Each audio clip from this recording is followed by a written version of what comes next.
సంవత్సరాల తరబడి ఎన్ని మందులు వాడినా మీ మోకాల నొప్పులు తగ్గట్లేదా? ప్రాణ పెయిన్ క్లినిక్ లో అత్యాధునిక చికిత్స. తెలంగాణలో సర్పంచ్ ఎన్నికలు మరింత ఆలస్యం కాబోతున్నాయా?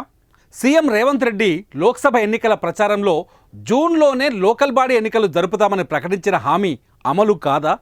స్థానిక సంస్థల ఎన్నికలు కూడా ఆలస్యంగానే జరుగుతాయంటే అవును అని తెలుస్తోంది. ఇంతకీ సర్పంచ్ ఎన్నికలు, ఎంపీటీసీ, జెడ్పీటీసీ ఎన్నికలు ఎప్పుడు పెట్టే అవకాశం ఉంది? ఇప్పుడు తెలుసుకుందాం.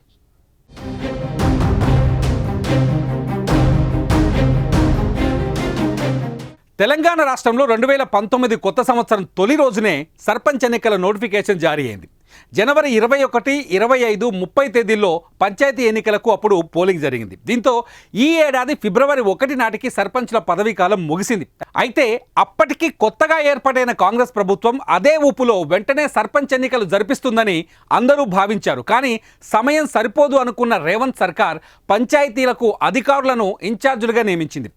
ఈలోగా లోక్సభ ఎన్నికల కారణంగా కోడ్ రావడంతో సర్పంచ్ ఎన్నికలు ఎంపీ ఎన్నికలకు ముగిసిన తర్వాత పెడతారు అనుకున్నారు అందరూ. స్వయంగా సీఎం రేవంత్ రెడ్డి సైతం ఎంపీ ఎన్నికల ప్రచారంలో జూన్ నెలలోనే స్థానిక సంస్థలకు ఎన్నికలు నిర్వహిస్తామని, కార్యకర్తలు సిద్ధంగా ఉండాలని పిలుపునిచ్చారు. దీంతో పక్కా జూన్ లేదా జూలైలో సర్పంచ్ ఎన్నికలు తథ్యం అనుకున్నారంతా. కానీ జూన్ నెల ముగిసింది, జూలై మొదటి వారం కూడా పూర్తవుతున్న సర్పంచ్ ఎన్నికలపై ఎలాంటి ప్రకటన లేదు. దీనికి తోడు జెడ్పీటీసీ, ఎంపీటీసీ సభ్యుల పదవీ కాలం కూడా జూలై 2తో ముగిసింది. వీరి స్థానంలో కూడా ఇన్ఛార్జీలుగా అధికారులనే నియమించింది రేవంత్ సర్కార్. ఇలా అధికారులను ఇన్ఛార్జీలుగా నియమించడంతో లోకల్ బాడీ ఎన్నికలు మరింత ఆలస్యం కావచ్చు అని రాజకీయ విశ్లేషకులు అభిప్రాయపడుతున్నారు.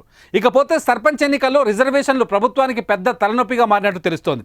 2019లో కేసీఆర్ ప్రభుత్వం చేసిన చట్టం ప్రకారం ఒకే రిజర్వేషన్ 2 పర్యాయాలు ఉండేలా ఉంది.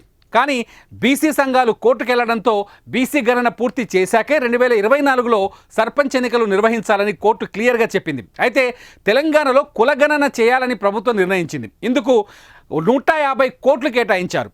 దీంతో బీసీ రిజర్వేషన్పై బీసీ కమిషన్ కసరత్తు ప్రారంభించింది. బీసీ కమిషన్ చైర్మన్, సభ్యులు స్థానిక సంస్థల్లో బీసీల రిజర్వేషన్లపై చర్చిస్తున్నారు. స్థానిక సంస్థల్లో బీసీల రిజర్వేషన్లు బీసీ కమిషన్ లెక్కల ప్రకారం ఉండాలని సుప్రీంకోర్టు గతంలో తీర్పునిచ్చింది. ఇందుకు అనుగుణంగానే బీసీ కమిషన్ కసరత్తు చేస్తోంది. ఇందులో భాగంగా గత 3 స్థానిక సంస్థల ఎన్నికల వివరాలు, రిజర్వేషన్లు, ఓటర్ లిస్టు వివరాలు అందించాలని పంచాయతీరాజ్ శాఖను బీసీ కమిషన్ కోరింది. అయితే కులగణన చేసిన తర్వాత ఎన్నికలు నిర్వహిస్తారా లేక ఎన్నికల తర్వాత కులగణన చేస్తారా అనేది స్పష్టత లేదు.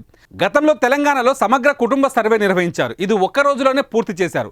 ఇప్పుడు కూడా రాష్ట్రంలో కులగణన అలానే చేయాలని డిమాండ్ ఉంది. కులగణనకు ముందు చేపట్టాల్సిన పనులు ఉంటాయని, దీనికోసం నెల రోజుల సమయం పడుతుందని బీసీ వెల్ఫేర్ అధికారులు చెబుతున్నారు.